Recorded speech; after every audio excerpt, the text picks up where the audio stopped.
Welcome to the Jay Martin Show. Now, my guest today is a perennial favorite, E.B. Tucker. He's the author of Why Gold, Why Now, which may lead you to believe that E.B. is going to tell you to buy tons of gold. That's actually not the case. The allocation that E.B. recommends in his book, Why Gold, Why Now, is actually relatively small. It's worthwhile listening to his perspective on where he's allocating cash right now. I always enjoy chatting with E.B. As always, if you prefer to listen to this content instead of watch it, you can find it wherever you listen to your podcast. Just search for The Jay Martin Show.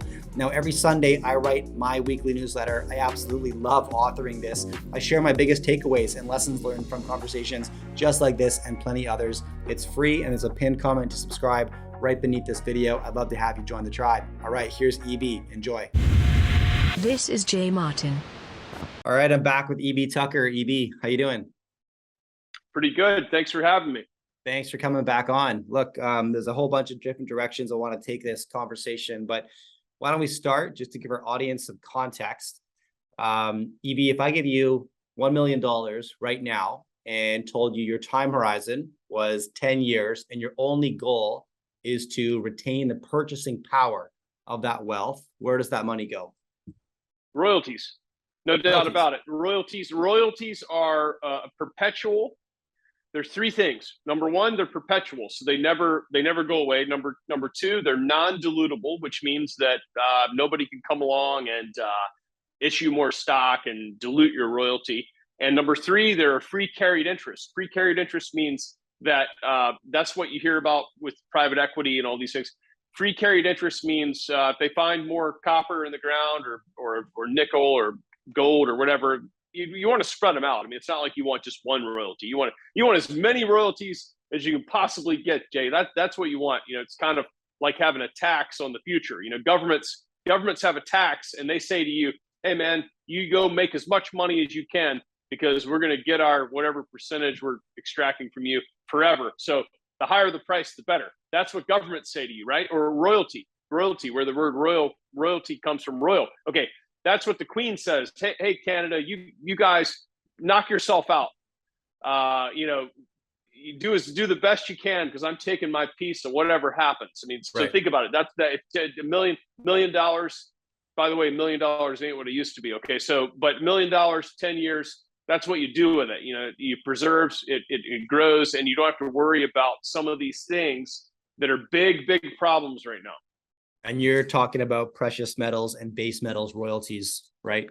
Well, I mean, you can do it two ways. Like one is you can spread the money out. I mean, I've got gold and silver royalties. I've got copper, nickel royalties. I've got nature-based carbon royalties. You know, on mangrove plots and all this stuff. Okay, but if you can pick your own flavor.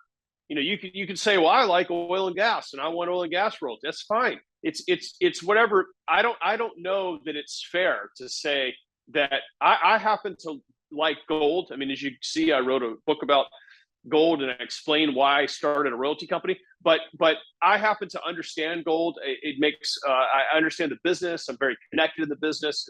It's a flavor that I enjoy. But some people might not like that. They might have a Tesla and they might say, you know what? I understand copper and nickel because I drive that every day, and I understand that that's the beauty. Yeah. So I mean, I don't think people need to get hung up on I got to take this medicine even though I don't like it. I mean, this is your life, right? Like, this is what people don't understand is that you've got to do what you feel good about. You know, I mean, I know guys that have investments that I think are crazy, but at the end of the day, they say, you know what, this is what I do. This is what I like, and I'm happy. And you know, for me, like the markets have been tough this year for people. My lifestyle and sleeping regimen and all this stuff hasn't changed at all because I'm very happy with what I own. I mean, I'm not sitting there biting my nails thinking, boy, what should I do now? I mean, I don't know. I'm very deliberate. And therefore, a lot of the stuff that happens in the market is not really a surprise. That's how I feel. You know, and that doesn't mean, Jay, that it's better. It just means that, like, that's my philosophy. It has been for many, many years. And it is with my personal relationships too. Like, a lot of the people that know me, they know that, hey, EB is going to tell you, I did this because I feel like that's the right thing to do. And I'm very sorry that you're upset. But by doing that, you don't lose any sleep ever. You don't ever have to go around saying you're sorry and all this, because, and you do that with your money too. So you want to think about it with your money and say, wait a minute, I don't need to hit grand slams all the time. I need to assess the situation, and I need to do what I think is the best move. And then that's it. Then I just enjoy the ride. So if I were to change the language of that question a little bit, and so the purpose now isn't to retain the purchasing power, but it's to seek at risk the greatest upside potential. So it's a bit of a speculation, EB. You're willing to take that risk. Then where does that money go? Where is the greatest upside potential, same time horizon? Where do you go? Well, I suspect that carbon offset royalties probably will end up being the most lucrative thing I've ever done in life. I mean, but we're guessing. Gold royalties make the most sense to me. I bet you from here to 2030, one of the defining $1 trillion megatrends is carbon offsets, because what's happening is all these companies, okay, I have friends right now today, I just had to cancel a call before I got on with you, that are with the CEO of a major tech company having this exact conversation, because the tech company CEO has promised net zero, but has no idea how to do it. No clue. So, my friends are saying, what do we do? Because we don't know what to tell him, and I'm saying, okay, well, I mean, he's got to offset, he's got to figure out his carbon footprint. So, I mean, we know a company that could do that for him, and he's got to assess the situation. He's got to offset that.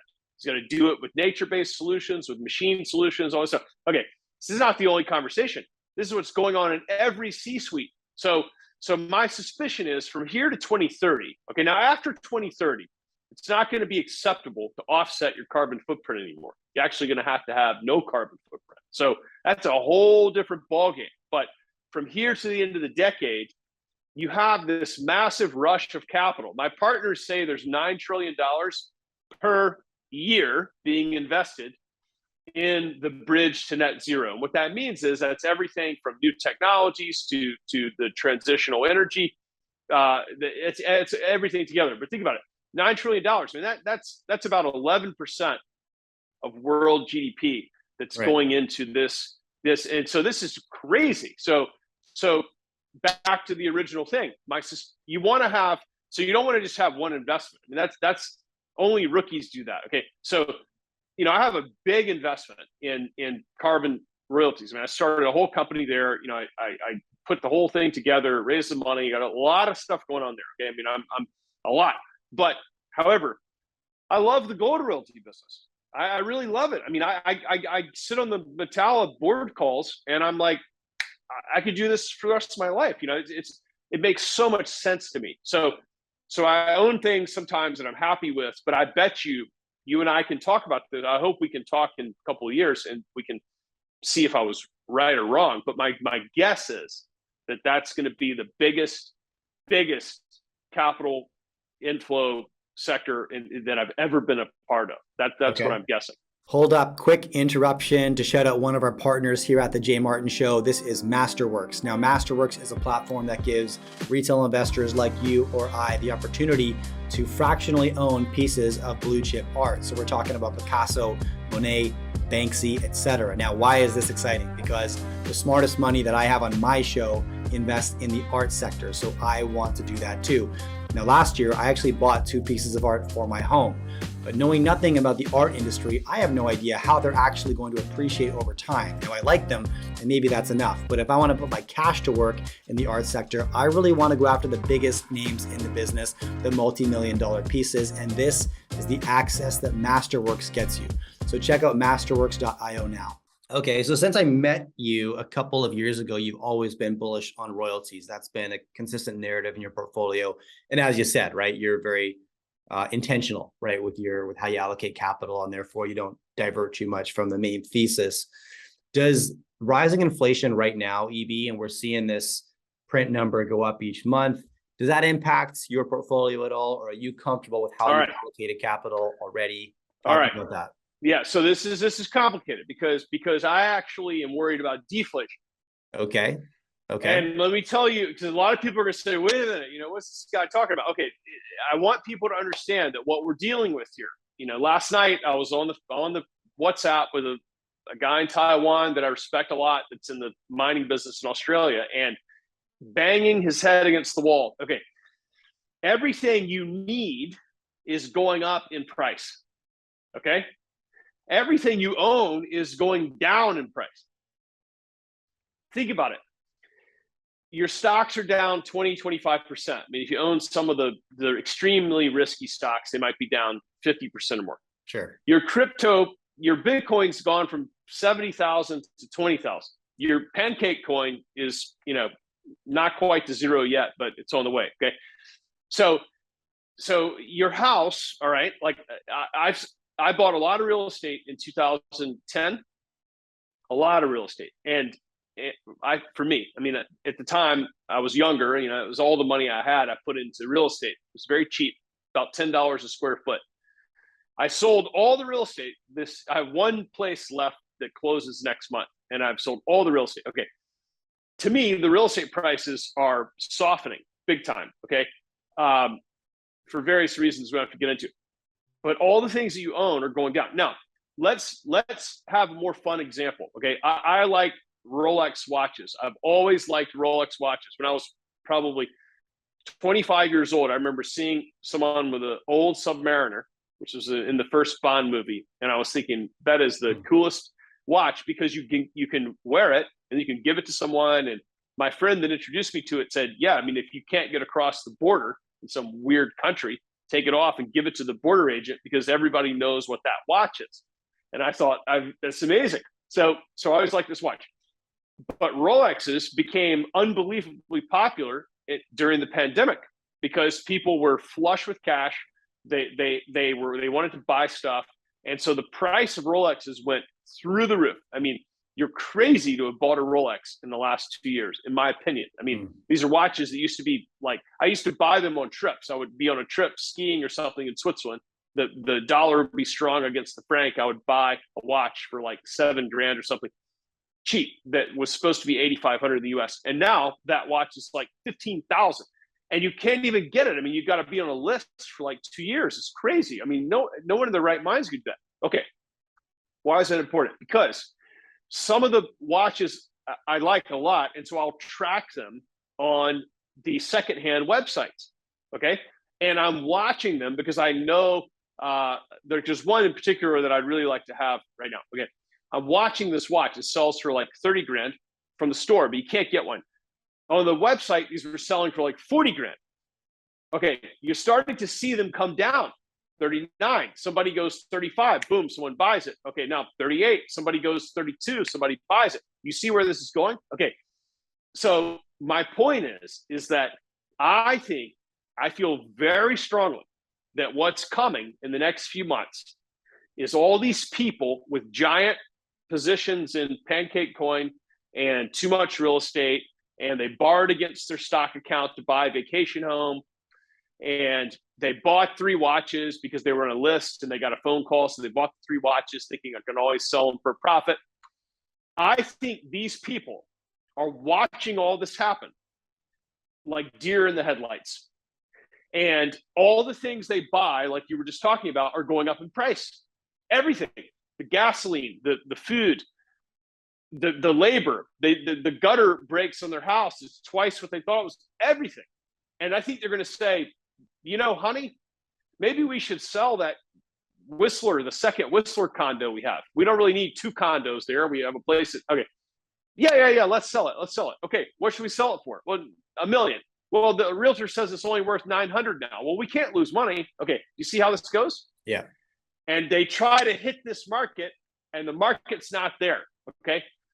So my point is, what does the average person do? I know this is a lot of information, so please forgive me. I'm not trying to confuse anyone here. But what I'm saying is, if you're the kind of person that's been sitting and looking at your Pancake coin on your cell phone every day and saying, doesn't look very good for Pancake coin, I'm going to hold out until I'm back where what I paid for it. Okay. It might be time to take a very sober look at your total asset base and say, do I have enough money to live until Easter? next year? I don't know. I mean, it doesn't really matter. You don't have to, but you might want to have this thing and say, what if things don't go how I'm thinking and they get a little rocky? Am I going to be okay? Like, am I going to mentally be okay? Or should I maybe sell a little bit of pancake coin? I mean, I know it's going to be the future. Everybody's going to be using it, or sushi coin. It's hard to figure out, but I know it's going to be the future. So I don't want to look like a total idiot by selling all of it, but maybe I should just lighten up on it a little bit, just to be safe. Okay, because I personally strongly believe that the overall market, I think the Fed is actually trying to engineer this. And this is a Bloomberg terminal, okay, behind me for anyone that's not seen it. Okay. Yeah. This is where you have access to everything you could possibly. Now, I'm on this thing all day. I'm seeing so many financing deals for takeovers collapse. Seriously, it's really big. It's a really big deal. Like, you're having all these takeovers that were supposed to. What happens is you announce a takeover, and then the investment bankers sell a bunch of bonds to finance the takeover. Yeah. And they're tied to the success of the new company. Okay, but the market's not there. What's happening is people are starting to scrutinize the bonds and saying, I don't know about that, man. Those are some really aggressive assumptions that you've made. I'm not going to buy that. And so what's happening is they're pulling the deals, or they're changing the pricing. And what that means is they're testing the market, and the market's not there. It's weak. So what I'm saying to the people watching is, what if you have to test the market for your 7 Panerai watches that you bought, okay, with your crypto money, and it's not there? It's not there. Okay. Are you going to be okay? If the answer is yes, hey, no worries. But if you say, you know what, I'm a little riskier right now than I ought to be, I'm going to dial it back a little bit. Okay. Because I mean, I can tell you right now, like, what I'm doing with I have a decent amount of cash at the moment. What I'm doing is I'm buying treasury bills, and I'm getting the treasury bills are all right here. Is all the prices. Okay. So I'm every single day that there's a treasury auction, I'm buying treasury bills. Now this means 4-week, 8-week, 13-week. This is like up to 6. I mean, it's up to 2 years, but I'm not going out farther than 6 months right now, 26 weeks. I'm getting almost 3%. And everybody's like, well, wait a minute, EB, you're losing 5% because inflation. No, you're wrong, because I'm worried about deflation. I mean, obviously, I have large positions in my royalty companies, which if you can follow the SEDI filings, I've put about 300 grand Canadian into Metalla since Memorial Day, or May, in the US. Okay. You can follow that. So, I mean, obviously, like, I love my businesses, okay, and I'm very happy to be heavily invested. However, I also am a regular person where, I need cash, lots of it. And so with that cash, I've been in the treasury market. I'm getting, 3%. I mean, it's pretty good. I have a savings account at Goldman. I get 1.2%. In the treasury market, I'm getting almost 3%. If the Fed raises rates Wednesday more, I'm going to get even more. And I'm not worried about losing 4% or something to inflation. I'm worried about deflation. And so when it comes time to take that cash and to buy things that I think are unbelievably cheap, that cash is liquid. I mean, the US government, say what you will about the overlords, but pretty strong. I mean, they got a 13 nuclear powered battle groups, pretty good. So it's going to hold up. Okay. So we're a long way from default. So what I'm saying is I'm happy to be in the treasury market at the moment, because the rates are high and it's very liquid. I can set up like rolling dates where the bonds are rolling off, right? So, I can go 4, 8, 13, kind of keep it rolling so that I always have enough cash to take action. But one last thing, the real estate that I am selling, or it's all sold, when I bought that stuff, nobody was buying real estate. Believe me. Yeah. $10 a square foot. And I would go to dinner. Okay. I would go to dinner. My friends do it. What are you buying? Well, I'm buying rental houses. And they'd be like, you must not read the newspaper. The housing market just collapsed, idiot. I mean, this was the attitude, right? Yeah. So if everybody's confident, like everybody's saying, well, I'm not going to sell my pancake coin yet because, it's the future. probably there's another freight train coming. So I don't know for sure, but you can think about it, and you can say, when EB bought this stuff, I mean, look, I put all that money into Metalla. I mean, it's really hard to sell someone a gold royalty right now, which is unbelievable, because you have like 30 years of exposure to somebody else's effort to dig gold out of the ground. And gold's kind of done fine. I mean, think about it, $1,700. I mean, I don't know. It's not that bad. Like that's not, flat 0% is pretty good this year, compared to every other asset class. You're right. And it's super liquid. Like you can sell it 23.5 hours a day. Yeah. There's a market for it. Okay. So I want to back up to your T-bill strategy. You said you don't go longer than 26 weeks. What are you concerned about that you wouldn't want to stretch that time horizon any longer, EB? Well, the rates are going up.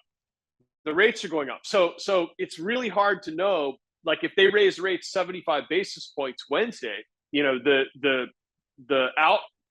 6 and 12 month bills easily could have 3.5% or something, and right now are like high twos. So the way I do it, and I don't know if this is the right way to do it, and I'm certainly not advising anyone, is when you don't know in life, you just spread it out. I mean, so you just say to yourself, okay, some for 4 weeks, some for 8 weeks, some for 13, some for 26, some for 52. I don't know. Yeah. I mean, what do we know? 6 months ago, you thought the Fed was never going to raise rates. So if you had bought Treasury bills 6 months ago, it was yielding 5 basis points.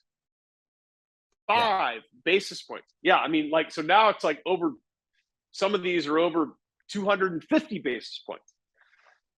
Yeah. Imagine that. I mean, so if you're strung out, you have what's called duration risk. So you don't know what the world's going to look like at the end. Now, the other thing could happen too, if you lock in 4 weeks at what's the 4 week right now? 4 week is 2.13%. That's pretty good. If you lock that in, and then the Fed were to cut rates, you might be, you're rolling it over into half that. So who knows? But there's a few people talking about deflation, not many, but I would say an increasing number a little bit. And so do you think, therefore, that we're going to go back to dropping rates within that 6 month time horizon because I think that's probably going to catch up with us. What do you think?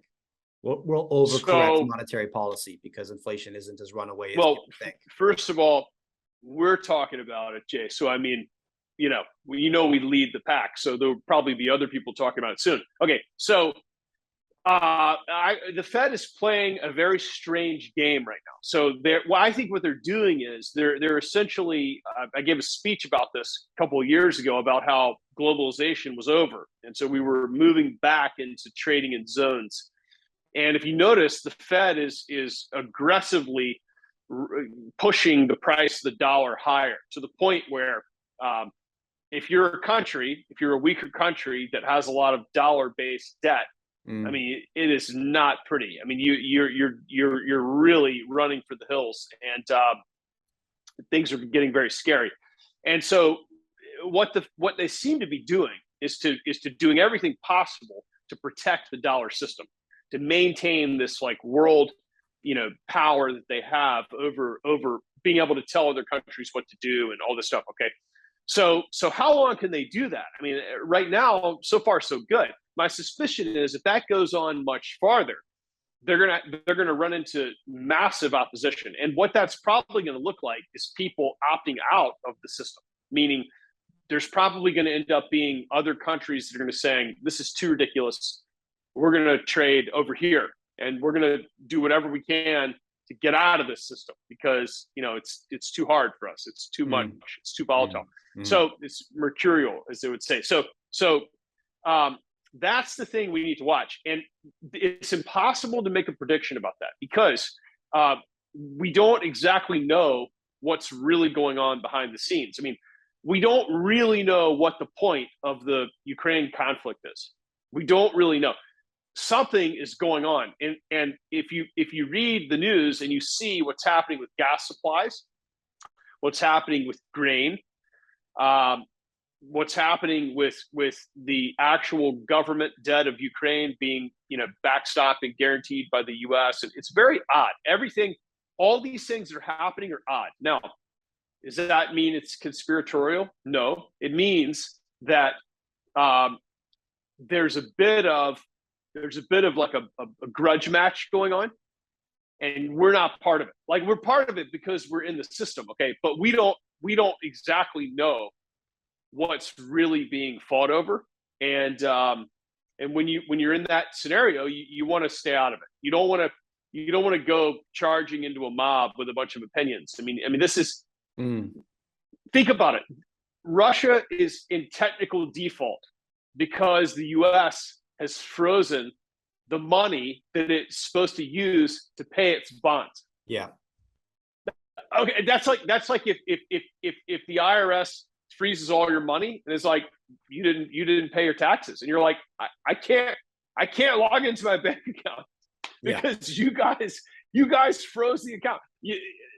Why would someone do that? I don't know, but that's the real war.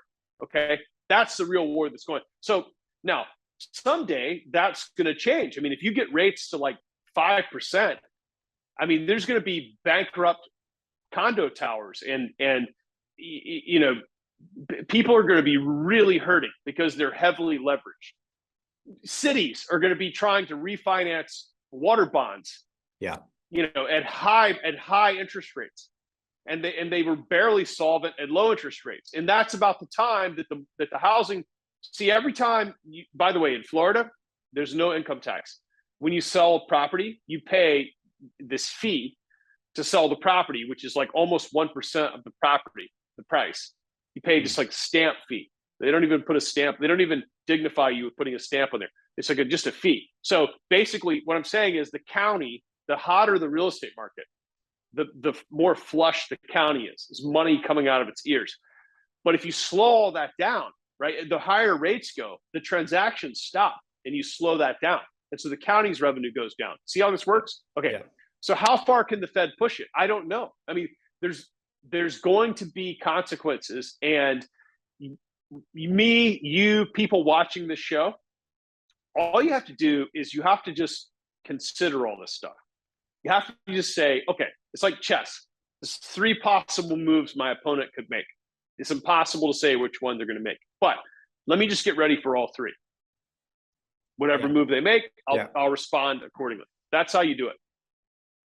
So then if I were to, let me run you through my portfolio, EB, and you let me know what you think, because I try to disconnect myself from the decisions, right? So that I've got a robust portfolio that can survive whether the Fed goes this way or that way, right? Whether rates go up or down. And I hold more physical gold than most people that I speak to, except people like you, I guess, and a lot of guests that come on my show. But it's about 25%, I would say, of my net worth in gold. I try to, and about 25% real estate, try to keep about 25% cash. And the balance is in equities. In my case, it's mainly equities that I'm familiar with, meaning precious metals and base metals. Where do you think I'm overexposed and at risk, and where do you think I'm set up for success? Well, you've loaded yourself into a cannon. I mean, so there's positives and negatives to that. I'd like to let everyone know that the GDX, which is the U.S. gold large mining index, 0% of the stocks are above their 200-day moving average. That means that there's not one stock in the entire ETF that is not in a nosedive. Okay, so when that happens, it's happened before. When that happens, typically at some point you're at the point of maximum pain, and the gold stocks tend to turn from maximum pain and radically eject out of maximum pain, and nobody trusts that, so it keeps going. Do you understand this? It's like everybody. It's like when somebody quits drinking or something, nobody believes they'll do it. So that's how. Okay, so the thing about your portfolio is that you would say to yourself, for better or for worse, I've put myself in a cannon, and the fuse is gonna burn and burn and burn. I hope I don't suffocate in here, but someday I'm gonna go flying out the top of it, and it's gonna be wild. So that's, I think, what you should see. Now, in my book, I write about how much gold to have. It's a question everyone has. There's not a real answer to it, but I think the percentage is much smaller than you would think. And I give people like a little table to kind of the metrics of a little table to calculate what's right for you so that you can come to that conclusion on your own. And then obviously some of the stocks you mentioned I like. However, I think it's fair for people to know that for years, I've been a huge fan of dividend reinvestment stocks. And I have a lot of them. And they're extremely boring. During the pandemic, I was able to buy Chevron at 7.5% dividend yield. It's gone up, by the way, the yield since then. ConocoPhillips 66 makes the precursor chemicals for plastics, ethylene and polyethylene, all this stuff. And there's not much capacity in that business. Boring. Banks, U.S. banks. My grandfather was the chairman of a small bank when I was a kid. He taught me all about banking. It's like being a librarian for money. Some of the U.S. banks right now, I have my favorites. I like, not the biggest ones, but I think like the regional guys are interesting to me that are not too mortgage exposed, by the way, because that business is getting hurt. They're yielding over 4%. So, I mean, you can find a bank that is not strung out with mortgage, like Wells Fargo's business is very tied to mortgage originations. It's kind of a problem, but 4%. Okay. So when you can buy some of these things at 4% yield, it's amazing. I mean, to me, it's kind of like, no, everybody says, well, that's not going to shoot me out of a cannon. I get it. It's not going to shoot you out of a cannon. Your gold is not going to shoot you out of a cannon. Gold is not going to, I mean, some people think it's going to rocket to 10,000. I don't know. I'm not betting on that. I mean, that would be, obviously would be quite wealthy if that happens, but basically the gold is not for making gains. I agree. 100%. The gold is, concrete on the bottom of your house. I mean, you want that concrete to be a certain thickness. If you have like a 25-foot thick concrete subfloor, it's arguably, you just spend a lot of money on concrete. So, but if it's 6 inches, that the house is going to break, right? So anyway, so that's how you want to look at it. And what happens is that nobody ever takes the time to make a little pie chart on Excel and to just say, what do I own? I mean, they're just saying. I was in the newsletter business for a while, right? So it's so super annoying. People would say, I gotta make enough money to retire by next month. I mean, I need one of those like pancake coin ideas. Come on, give me that. I mean, you know as well as I do, the 5,000% gainers. I'm sure you've had at least a few. They're accidents. Yeah. so like it's the sending a tiny bit of money every month to your drip account.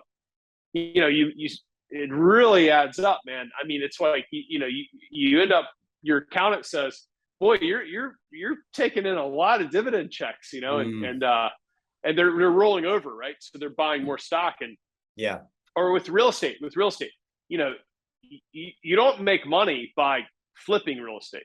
I don't. No. You make money by when you buy. You make money when you buy. And so my point is that you want to look at yourself as building a little micro empire. That's what you want to do. Yeah. How much of your empire is going to be dedicated to reconnaissance and conquering other territories? Yeah. Not that much. I mean, not that much. I mean, maybe I don't know, 15% or something. I mean, like there's a lot of protecting the home front that goes on in empire building. Yeah, I love that. I try to keep that mindset. When I think about my portfolio, that's what the gold is to me, man. It's the never have to touch insurance policy, plan on leaving to my kids, but I sleep way better knowing that I've kind of got my own bank scenario going on, right? Sure. Real estate similar. I mean, you barely things. There's turmoil, and you're just thinking, I mean, okay, it's like it happens, right? It happens. And whereas most people are panicking. I mean, believe me, I at my cigar lounge, there's a guy that I won't say the bank, but with one of the major Wall Street firms, does portfolio lending. Okay. So this guy, if you have like 50 million bucks, this guy will loan you your own money. All right. And they've been doing that. What they do is they charge 80 basis points. Okay. 0.8%. Yeah. Plus SOFR. SOFR is like the new LIBOR. Okay. So SOFR was 5, and now it's like, I don't, it's, let's say it's going to be 2. Okay. So, you go from 85 basis points to 280. All right. That's a big amount of money. So, $10 million bucks, you're talking about like, $250,000 a year effectively in differential. Okay. Yeah. And this guy was telling me, he's like, nah, people don't care. The market's down 20%, but so what? People have made so much money, and they're so rich. Okay. But a lot of these people borrowed against their portfolio to buy a house that was more house than they needed. It's fashionable to buy in the US like a 9,000 foot house for 2 people with 1 kid. Okay. Also, that's very poorly constructed. It's made of cardboard and caulk and plastic. So, and terrible to look at. But then the market goes up, and you know what the lender guy says? He goes, you know what you need? You need a ski house. That's what you need. So they get a ski house. Now, okay, so my point is, I asked this guy, has anybody been reducing leverage? He goes, nah, man, no way. Everybody's so rich. Okay. Those people do not have the type of portfolio that you have. Now, and I'm not saying that they're bad for not having it, because you also didn't make 30% a year in tech stocks for a while. Yeah.